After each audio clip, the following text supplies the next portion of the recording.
बिस्मिल्लाहिर्रहमानिर्रहीम। अस्सलामु अलैकुम व रहमतुल्लाहि व बरकातुहू।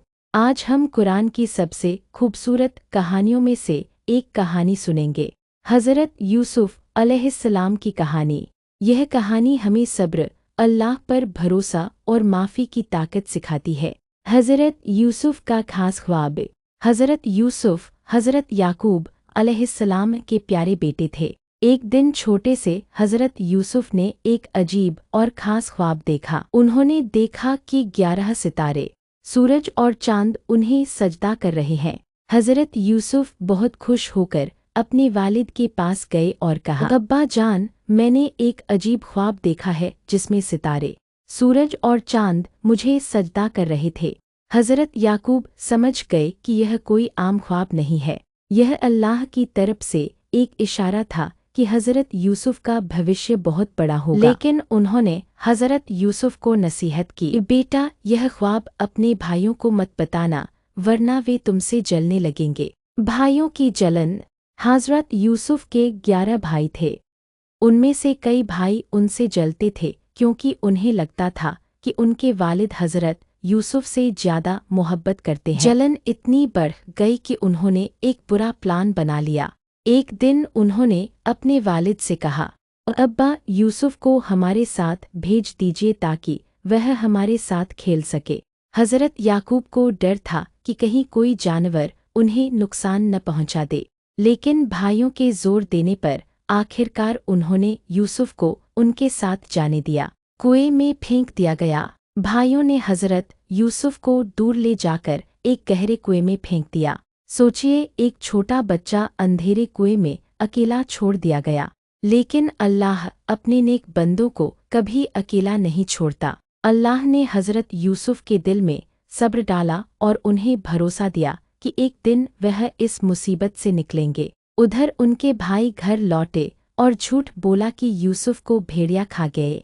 मिस्र में गुलाम बनाकर बेचा गया। कुछ समय बाद एक काफिला वहां से गुजरा। जब उन्होंने कुएं में पानी निकालने के लिए रस्सी डाली तो उन्हें हज़रत यूसुफ मिल गए। उन्होंने हज़रत यूसुफ को निकाल लिया और मिस्र में गुलाम की तरह बेच दिया। मिस्र के एक बड़े अधिकारी ने उन्हें खरीद लिया और अपने घर ले गया। वह व्यक्ति हज़रत यूसुफ के अच्छे स्वभाव से प्रभावित हुआ और उन्हें इज्जत से रखा। अल्लाह ने हज़रत यूसुफ को हिकमत, इल्म और बेहद खूबसूरती से नवाजा।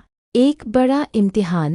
एक दिन उस अधिकारी की बीवी ने हज़रत यूसुफ को गलत काम की तरफ बुलाया, लेकिन हज़रत यूसुफ अल्लाह से डरते थे और उन्होंने इनकार कर दिया। झूठे इल्ज़ाम के कारण हज़रत यूसुफ को जेल में डाल दिया गया, जबकि उन्होंने कोई गुनाह नहीं किया था। फिर भी उन्होंने सब्र किया और अल्लाह पर भरोसा रखा। जेल में ख्वाब की ताबीर। जेल में 2 कैदियों ने हज़रत यूसुफ को अपने ख्वाब बताए। हज़रत यूसुफ ने अल्लाह की मदद से उनके ख्वाब की ताबीर बताई और वही हुआ जो उन्होंने कहा था। कुछ समय बाद मिस्र के बादशाह ने भी एक अजीब ख्वाब देखा। किसी को उसका मतलब समझ नहीं आया। तब किसी ने हज़रत यूसुफ को याद किया जो जेल में थे।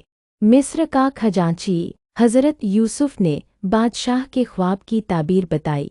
उन्होंने कहा, इस 7 साल खूब पैदावार होगी, फिर 7 साल सख्त अकाल पड़ेगा।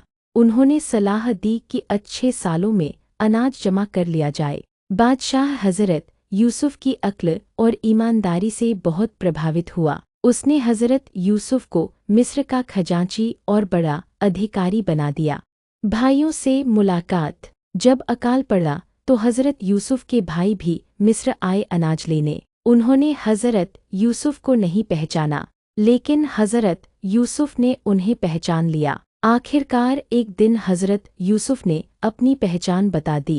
भाई बहुत शर्मिंदा हुए, लेकिन हज़रत यूसुफ ने कहा, आज तुम पर कोई इल्ज़ाम नहीं, अल्लाह तुम्हें माफ़ करे। आखिरकार हज़रत यूसुफ अपने वालिद हज़रत याकूब से फिर मिल गए और उनका बचपन का ख्वाब पूरा हो गया। इस कहानी से सीख। हज़रत यूसुफ की कहानी हमें सिखाती है मुश्किलों में सब्र करना, अल्लाह पर भरोसा रखना, दूसरों को माफ़ करना और हमेशा सच्चाई पर कायम रहना। अल्लाह कभी भी अपने बंदों की मेहनत और सब्र को बेकार नहीं जाने देता। समापन। यूसुफ की यह कहानी कुरान की सबसे खूबसूरत कहानियों में से एक है। अगर आपको यह कहानी पसंद आई हो तो इसे दूसरों तक जरूर पहुंचाएं और हमारे चैनल पेगम-ई-इस्लाम को सब्सक्राइब करें। अल्लाह हमें सही रास्ता दिखाए। आमीन।